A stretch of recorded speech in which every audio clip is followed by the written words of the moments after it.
Most people look at a crashed supercar and see the end of a story. A write-off, a salvage title, something for the insurance company to collect, the auction house to sell, and eventually the crusher to finish. Mat Armstrong looks at the same car and sees the beginning of one. Every vehicle in his garage started life as something the automotive world had already decided was beyond saving. Bought broken, non-running, written off, declared total losses by professionals whose job is to make exactly that call. And one by one, Mat Armstrong proved them wrong. This is not a story about money.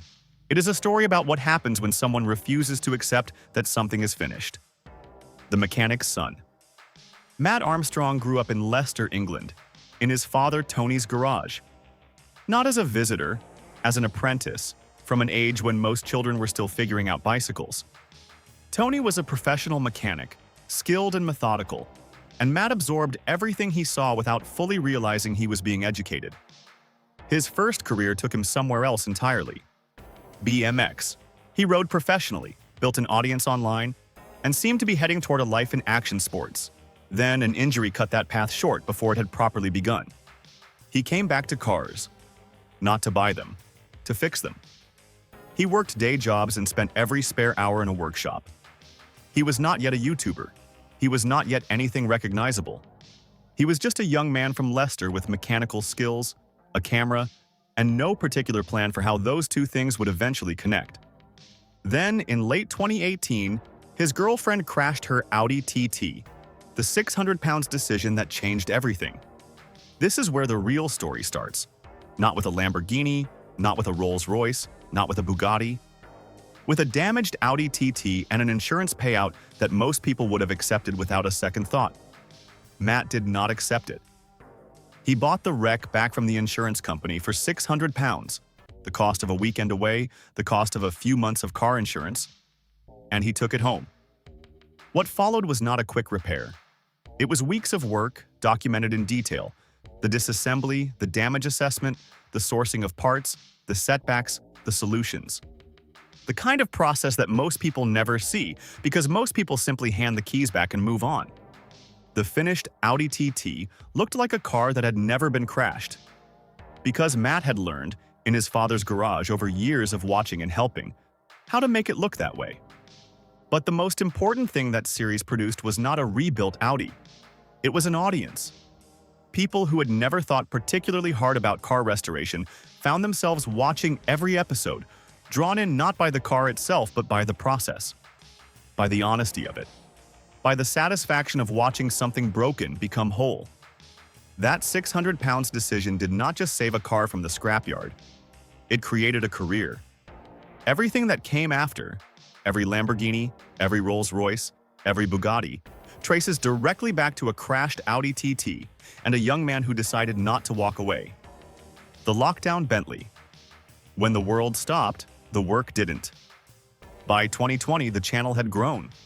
Then the world locked down. Roads closed, events canceled. The entire ecosystem of automotive content, the events, the test drives, the reveals, disappeared overnight. Mat Armstrong bought a crash-damaged Bentley Continental GT and rebuilt it in detail that would have been impossible to film under any other circumstances. Months of lockdown became months of footage. Every panel, every system, every complication documented with a thoroughness that normal life rarely allows. When restrictions finally lifted, his first journey in the finished Bentley was a drive to Monaco, a car rebuilt during one of the strangest periods in modern history, arriving in one of the most glamorous addresses in the automotive world. The lockdown did not pause his story, it deepened it. The Aston Martin that said, "This is serious now."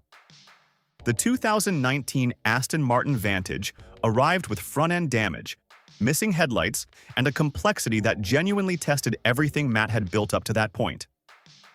Modern British supercars are not forgiving rebuilds. The systems are intricate. The tolerances are precise. And the parts? OEM components for a car this recent and this specialized are not easy to source. 4 months. That was how long it took. The finished Vantage emerged in a satin orange wrap, with carbon fiber bonnet vents taken from a retired Aston Martin GT3 racing car. A competition component, installed on a road car that had been declared beyond economical repair. The orange was not accidental, it was a statement. This car did not just survive, it came back as something better than it had been. It was the build that signaled something had shifted. The scale of the problem he was willing to take on had changed. The Rolls-Royce that nobody expected to drive again. In 2024, a heavily damaged Mansory Rolls-Royce Wraith Black badge came up at auction. The car had previously been associated with a high-profile Premier League footballer and had been written off following a crash. The Mansory conversion, the bespoke bodywork, the custom interior, the modifications that had transformed an already extraordinary car into something singular, made replacement parts exceptionally difficult to source. Most workshops would have looked at this project and passed. Mat paid around £184,000 for it. The restoration took several months, concluded with a trip to Mansory's factory in Germany for final details, and produced a finished car that bore almost no resemblance to what had arrived. A car with that kind of history, the crash, the write-off, the auction, the rebuild, does not simply become a car again. It becomes a story. And Mat's garage is full of stories. The Lamborghini that had not run in 7 years. The 2002 Lamborghini Murcielago arrived from Everyman Racing in a condition that captures everything about how Mat Armstrong approaches a project. The car had been sitting non-running for over 7 years. The engine was delivered separately from the body, not as a dramatic gesture, but simply because that was the state in which it existed. 7 years of inactivity does things that are not fully predictable. Seals fail, systems corrode. Problems that were invisible when the car last ran have become structural across years of stillness. There is no manual for exactly what you will find. Mat documented every stage of the resurrection, and when the V12 finally started, a sound that had not been heard from that engine in 7 years. It was the kind of moment the channel had been building toward since the Audi TT. Not a reveal, an arrival, the Bugatti, the build that pushed everything further.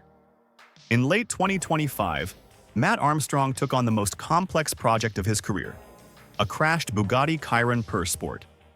One of only 60 ever produced, declared a total loss after a significant accident, given a salvage title, and sold at auction. Rebuilding a Bugatti Chiron is not like rebuilding anything else he had attempted.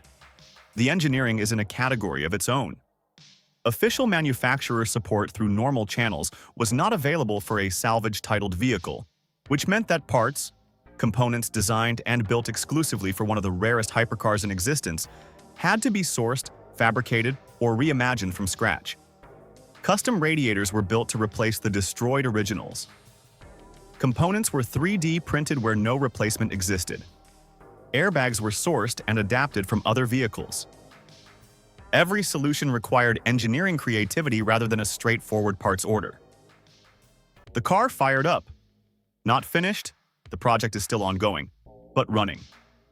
A Bugatti Chiron Pur Sport, one of 60, brought back from a declared total loss through a combination of skill, patience, and a refusal to accept that the problem was unsolvable. It is the furthest point on a journey that started with a 600-pound Audi TT, and it makes that starting point more remarkable, not less. The build that mattered most. In 2025, Mat Armstrong bought a flood-damaged Aston Martin DBX. He rebuilt it, and when it was finished, he gave it to his father. Tony Armstrong was the mechanic who had taught Mat everything, the man whose garage had been the classroom for every skill now applied to Lamborghinis and Bugattis. The father who had passed down the instinct to look at a broken thing and ask what it would take to fix it. That video reached over 6 million views. Not because the DBX was the most technically impressive build on the channel, because it was the most honest one. A son who spent his childhood watching his father work, returning that education in the form of a restored Aston Martin. The car that started it all was a 600-pound insurance wreck. The car that meant the most was a gift.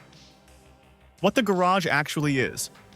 Every car in Mat Armstrong's collection has a before, a condition it was in when it arrived, a decision made to fix it rather than discard it, a story that exists because someone looked at a write-off and saw something worth saving, the Audi TT that created a career, the Bentley that survived a lockdown, the Aston Martin that took 4 months, the Rolls-Royce that came back from a total loss, the Lamborghini that had been silent for 7 years, the Bugatti that required solutions nobody had attempted before, and a flooded DBX rebuilt for the man who made all of it possible.